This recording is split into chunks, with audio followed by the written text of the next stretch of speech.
प्रत्येक वर्ष 26 जनवरी की जो हमारी शुभ संध्या होती है, तो 26 जनवरी की पूर्व संध्या पर राष्ट्रपति जी के द्वारा जो होता है हमारे यहाँ पद्म अवार्ड का जो होता है घोषणा किया जाता है।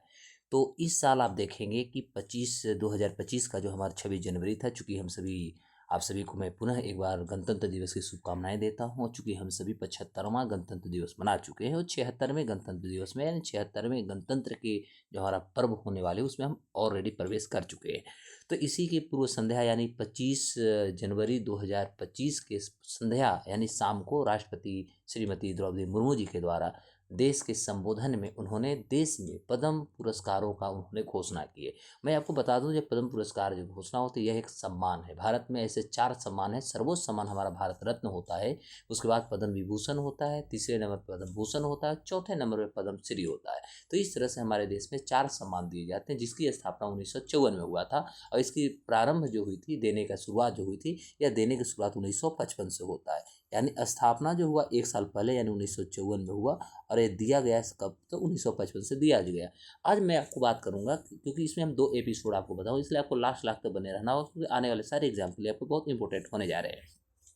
तो इसमें हम बात करें, ये हमारा पद्म विभूषण है, पद्म भूषण है, पद्म हमारा श्री है। तो ये 3 जो आप मेडल देख रहे हैं, तीनों के तीनों जो है हमारे देश के कह सकते हैं एक स्वर्णिम सम्मान के रूप में इसको देखा जाता है। तो आज हम इसमें बात करें कुल कितने लोगों को मिला, किस क्षेत्र में किसको मिला, और ख़ास तौर पे हम बिहार की बात करेंगे तो बिहार के कितने लोगों। तो मैं प्यारे दोस्तों मैं आपको बता दूं कि बिहार की यदि हम बात करते हैं तो बिहार से कुल 5 लोगों को मिला है। ध्यान दीजिएगा, कुल यदि बात करें तो बिहार से 5 लोगों को मिला है। तो ये 5 लोग कौन कौन है, तो इस पर मैं एक अगले वीडियो बनाऊंगा, उनकी कार्य क्षेत्र क्या है उस पर भी हम वीडियो बनाऊंगा। लेकिन आज मैं तत्काल आपको पद्म विभूषण के बारे में बताऊंगा, या पद्म श्री की आपको यदि सम्मान मिलती है तो इसमें क्या क्या नियम होती है, क्या सरकार इसे आपको वापस ले सकती है, क्या इसके एवज में सरकार आपको पैसा भी देती है, तो या केवल आपको स्मृति चिन्ह देती है। ये सारी चीज़ों पर आज हम बात करेंगे। तो नमस्कार, मैं प्रोफेसर अशोक दुबे। आज का हमारा एपिसोड है पद्म श्री। तो देखेंगे पद्म विभूषण में, जैसे आप देख सकते हैं कि पद्म भूषण जो है या पद्म जो हमारा अवार्ड है, ये भारत सरकार के द्वारा घोषणा किया जा चुका है। तो इसमें पहला हम देख सकते हैं कि 2025 की घोषणा हो चुकी है, और टोटल 139 लोगों की घोषणा में आई है नाम, जिसमें याद रखिए 7 लोग जो है उनको पद्म विभूषण मिला है, 19 लोगों को पद्म भूषण मिला है, और 113 लोगों को पद्म श्री मिला है। इस तरह से टोटल 139 लोगों को इस साल सम्मान मिला है। और आपको मैं बता दूं कि इसमें कुल यदि देखिएगा तो टोटल 23 महिलाएं भी हैं। ध्यान देंगे, 23 महिलाएं हैं, और इस सूची में 10 जो है विदेशी हैं, और साथ ही साथ 13 ऐसे लोग हैं जिनको मरणोपरांत यानी पोस्टहुमसली उनको अवार्ड मिला है, सम्मान मिला है। तो ये सारे आपको एग्जाम के लिए बहुत बहुत इंपॉर्टेंट हो सकते हैं, इसको आप याद रखिएगा। पद्म पुरस्कारों का इतिहास, जैसा कि मैं बताया कि इसकी स्थापना 1954 में हुई थी, पहली बार 1955 में भारत सरकार ने दिया। और इसके बहुत सारे क्षेत्र हैं। इसका उद्देश्य जैसे कला है, साहित्य, विज्ञान, खेल, चिकित्सा, सामाजिक कार्य, शिक्षा तथा अन्य क्षेत्रों में यदि आपने असाधारण योगदान देश के लिए दिया है, समाज में परिवर्तन किया है, तो आपको भारत सरकार जो होती है आपको एक सम्मान देती है। ठीक है, लेकिन अब आपको बात याद रखना है कि इसमें क्या क्या आपको सुविधाएं मिलती है। तो इसमें कोई खास सुविधा नहीं, बस आपको एक प्रमाण पत्र दिया जाता है जो आपको एक पदक के रूप में दिया जाता है। अर्थात आप कह सकते हैं कि इसमें आपको एक प्रतीकात्मक जो होती है सम्मान दिया जाता है, लेकिन आपको किसी भी प्रकार की कोई धनराशि इसमें प्रदान नहीं की जाती है। पहचान दिलाने का कार्य आपको ये करता है, यानी आपको एक योगदान जो दी गई, आपने जो कार्य किया उस पर आपको एक सम्मान मिलती है। इसमें किसी भी प्रकार का आपको रेलवे या हवाई यात्रा जो होती है इसमें आपको कोई छूट नहीं दी जाती है। इसके अलावा कोई कह सकते हैं कोई आपको सुविधाएं नहीं दी जाती, यह केवल आपका सम्मान है। चीज़ों को ध्यान दीजिएगा। अब सरकार इसको वापस ले सकती है क्या, तो हाँ, इसका प्रश्न का जवाब मैं आपको स्पष्ट कर दूं कि भारत सरकार यदि आपको पद्म पुरस्कार आपको दी है तो कभी भी आपसे ले सकती है, बशर्ते कि आपको कुछ चीज़ों को ध्यान देना होगा, क्योंकि आपको ये जो मिला है एक सम्मान के रूप में दिया गया है, और पदवी के रूप में आप इसका यूज नहीं कर सकते, पहली बात। दूसरी बात, इस पुरस्कार का यदि आप गलत तरह से उपयोग करते हैं, अनुचित तरह से इसको प्रचारित करते हैं, तो ऐसे में सरकार जो होगी आपसे वापस ले सकती है, क्योंकि यह एक सम्मान है, किसी प्रकार का आपको टाइटल नहीं है।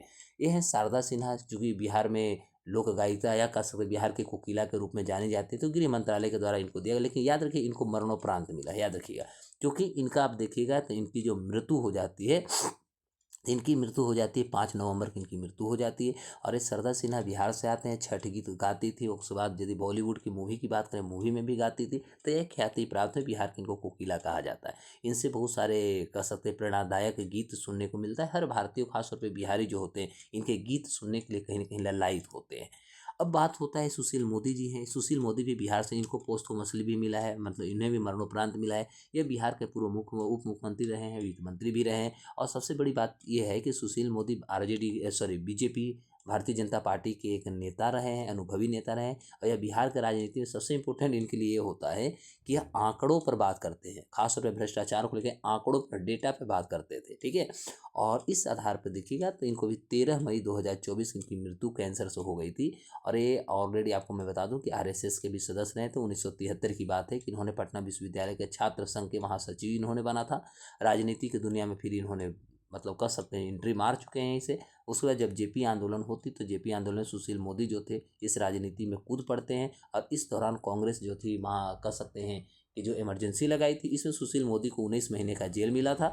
और 1977 में इन्होंने मतलब एबीवीपी जो होता है, अखिल भारतीय विद्यार्थी परिषद, तो इसको इन्होंने ज्वाइन किया। और यहाँ से जो राजनीति का जो सफ़र होता है, राजनीति का सफ़र इनका शुरू हो जाता है।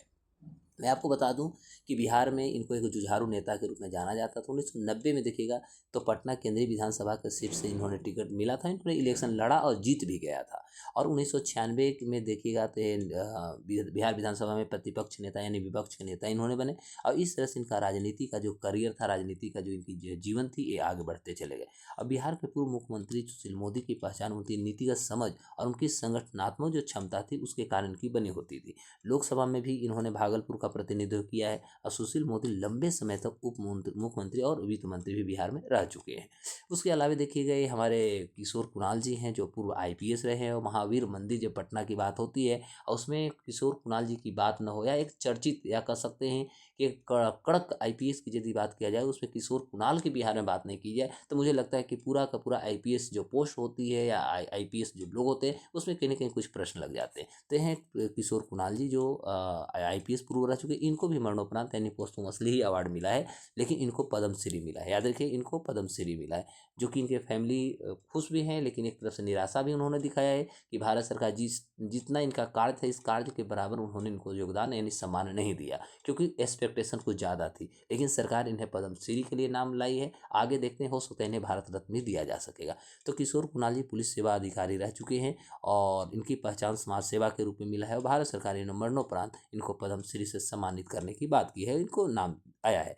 किशोर कुणाल धार्मिक और स्वास्थ्य के क्षेत्र में देखिएगा तो उल्लेखनीय योगदान दिया। 2008 में आप देखिएगा महावीर मंदिर, भगवान महावीर पुरस्कार से भी इनको सम्मानित किया गया। 74 साल की उम्र में इनकी भी मृत्यु हो गई है। और इधर दिसंबर में आप देखिए 29 दिसंबर की इनकी मृत्यु हो गई है, ठीक है। तो इस तरह से महावीर मंदिर न्याय समिति के आचार्य किशोर कुणाल जो थे महासचिव भी थे। उसके बाद महावीर वात्सल अस्पताल को भी इन्होंने स्थापित किया, अंतिम सांस भी इन्होंने ली। और इस तरह से मुजफ्फरपुर के गांव में इनकी जन्म हुई थी, पढ़ाई हुई, उसके बाद इन्होंने आईपीएस बने और आध्यात्मिक के जगत में आगे बढ़ करके यहाँ तक कि नीतीश सरकार के जो आपको अशोक चौधरी जी हैं, ठीक है, तो अशोक चौधरी की बेटी जो है शाम्भवी, शाम्भवी इनकी बहू है यानी पतोहू है। और ये पहले जो है इंटरकास्ट शादी को, क्योंकि ये आते हैं स्वर्ण जाति से आते हैं और अशोक चौधरी जो होते हैं वो कह सकते दलित समुदाय से आते हैं। तो इन्होंने ये बंधन जो था, ये बंधन को इन्होंने कहीं न कहीं तोड़ दिया है।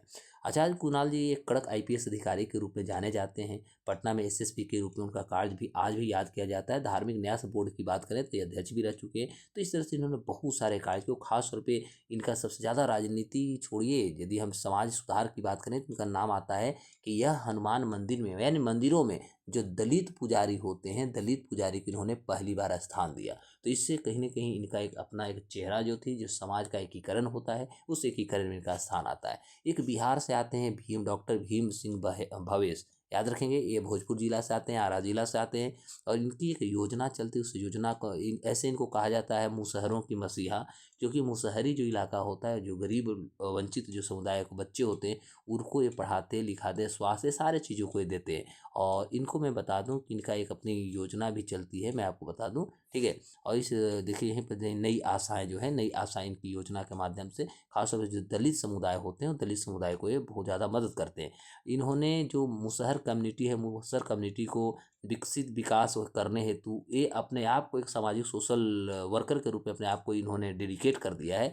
और लगभग देखिएगा तो पिछले 22 साल से इनका एक फाउंडेशन जो है जिसका नाम है नई आशा, इसको ये चला रहे हैं। एक्चुअली ये पीएचडी धारी भी हैं और जर्नलिज्म बैकग्राउंड के आते हैं, और ये अभी एजुकेशन, हेल्थ केयर और लिवलीहुड जो होता है इसमें बहुत तेज़ी से काम करे। अभी लगभग 200 से अधिक देखिएगा तो मुसहरी टोला में इन्होंने 13, जो भोजपुर के 13 ब्लॉक में लगभग 200 से अधिक मुसहरी टोला में इन्होंने हेल्थ केयर और एजुकेशन सेंटर इन्होंने खोल दिया है।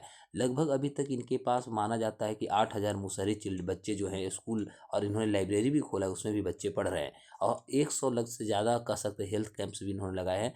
तो यह है भीम सिंह भवेश, जो भोजपुर जिला से आते हैं। आपको बता दूं इस साल 7 लोगों को टोटल पद्म विभूषण मिला है, ठीक है। टोटल 7 लोगों को पद्म विभूषण मिला है। अब अगले हम बिहार पे ही केवल एपिसोड पे बात करो, फिर हम यदि बात करते हैं तो पद्म भूषण, तो पद्म भूषण टोटल 19 लोगों को मिला है, याद रखिएगा। पद्म भूषण की बात करें, पद्म भूषण टोटल 19 लोगों को मिला है। और यदि हम बिहार की बात करें तो केवल हम बिहार से हम ये कह सकते हैं कि बिहार से कुल 5 लोगों को सिलेक्शन हुआ है पद्म पुरस्कार के लिए, ध्यान देंगे। और उसके बाद यदि बात करते हैं तो पद्मश्री, तो पद्मश्री टोटल 113 लोगों को मिला है। तो इस तरह से कह सकते हैं इस साल का जो हमारा पद्म पुरस्कार जो थी, पद्म पुरस्कार को दी गई है। और हम अगले एपिसोड में बात करने जा रहे हैं कि आखिर बिहार से टोटल कितने लोगों को मिला, कौन कौन लोग हैं। पांचों को मैं काफ़ी विस्तृत रूप से बताऊंगा, क्योंकि आने वाले भविष्य में आपका जो भी एग्ज़ाम होगा, एग्ज़ाम में आपको बिहार से रिलेटेड उनकी कार्य प्रणाली को देखते हुए आपसे क्वेश्चन पूछी जाती है। तो आपको दोस्तों कैसा लगा अपने कमेंट सेक्शन में बताएंगे, और अपने दोस्तों और सभी लोगों तक आप शेयर और लाइक सब्सक्राइब जरूर करें। नमस्कार, जय हिंद।